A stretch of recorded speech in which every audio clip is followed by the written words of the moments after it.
Or C-A-T-S. You might think, I'm like, come on. Like 10 years ago, I would have never imagined I'd be coming back to Kentucky. That looks completely different. Does Landon even still exist? No. So things like that, the idea that, man, that I'm a wildcat, and since then I've been able to kind of represent the world, represent my homeland, my nation, my people, our culture. Has anyone ever been or seen or know about?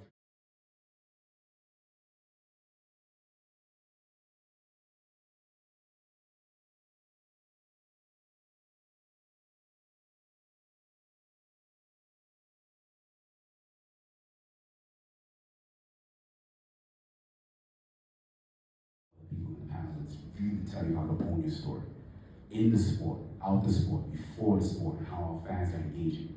Where are the trends in the industry and how we're going to be able to invest. Have you thought about being an investor? Do you even know what investment looks like? You have a chance to do this now. How do you build the products of the future? What is that going to look like? How are you going to participate in the shaping of what's to come? All this is happening before you, and I'm excited for you to engage. I'm hoping that you truly take full enthusiasm to what is happening here. So do you have any questions for me? I have a lot for you.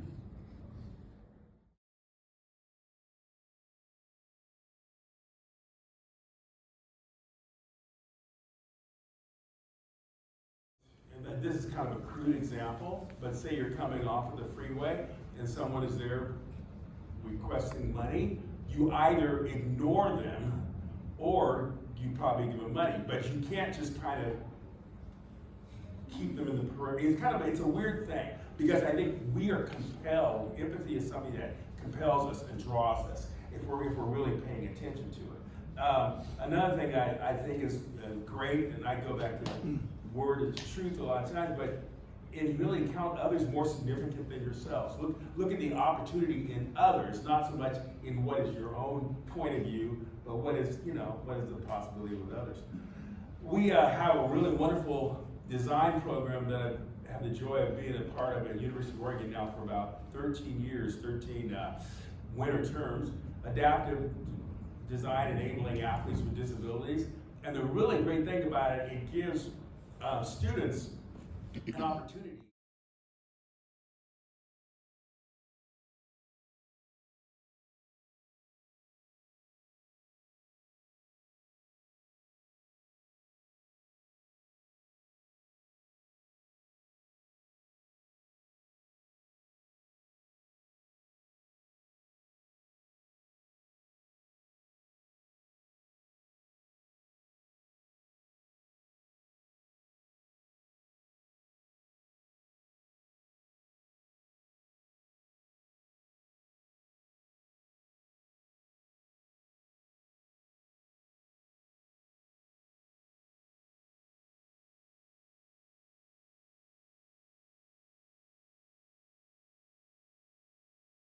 County and talked to his family and got to see where he's from.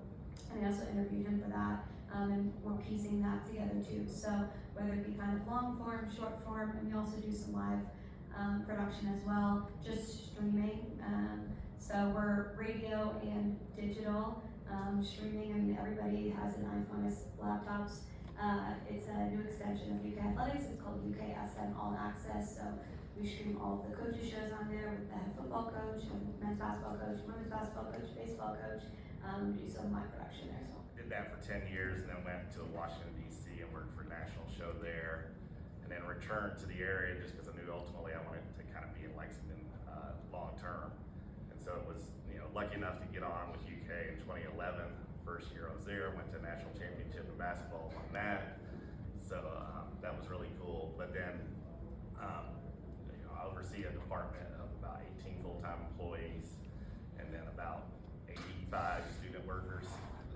But we do everything from creative videos to live production for the SEC network and then also coaching videos. So pretty much hit every part of sports video possible. But obviously it's changed a lot since I got there. When I got there in 2011, we weren't even allowed to put highlights on YouTube or videos on YouTube. They wanted everything to just be pushed very close with DraftKings. I have a phone call with them every week, just trying to produce content for them and the show as well. So that's just a basic background of like what I do on a day-to-day. It kind of varies, and I'm not as experienced as these two right here, but that's kind of where I'm at right now. Mario, since you have the mic and we're talking, let's go ahead.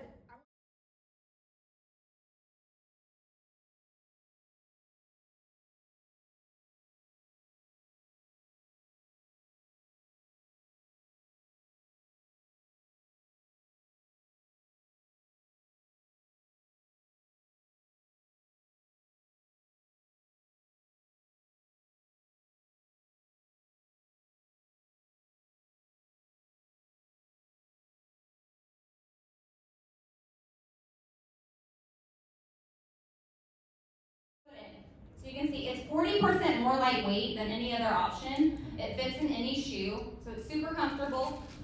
You're not depending on other athletic trainers to tape you for that day or for that game, and athletes actually want to wear it. One big difference for better guards, we say what makes us different makes us better, and that's actually a mini hydraulic piston that sits inside the brace. So, okay, I'm gonna take advantage of that. Look at this.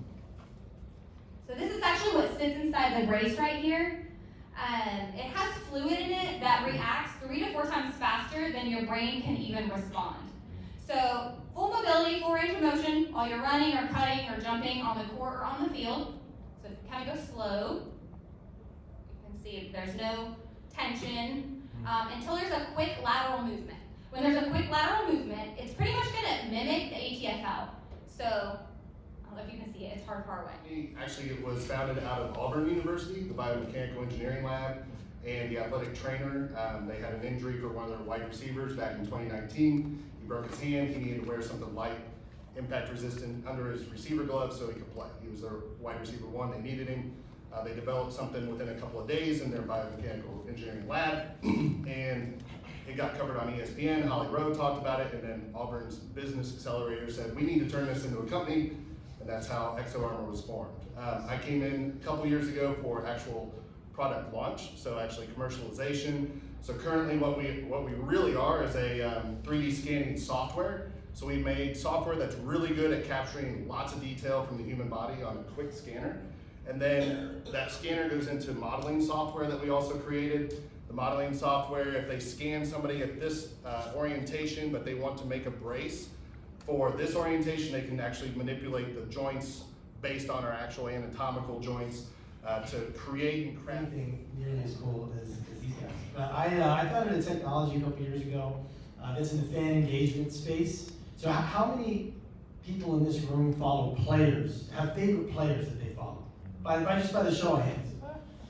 Now, if that player, let's say professional, got traded to another team tomorrow, by a show of hands, who would not be following them anymore? Exactly. Right? So we realized that 75% of Gen Z and younger follow players over teams.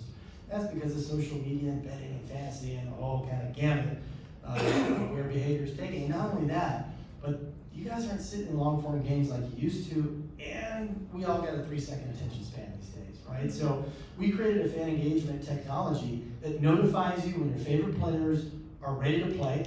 So when Mikel's up the line and he's ready to go, you're gonna get a notification with a live link back to the broadcast, like a red zone, but for all sports. And so what this does is it gets you right to where you wanna be, when it's happening, based upon who you wanna follow.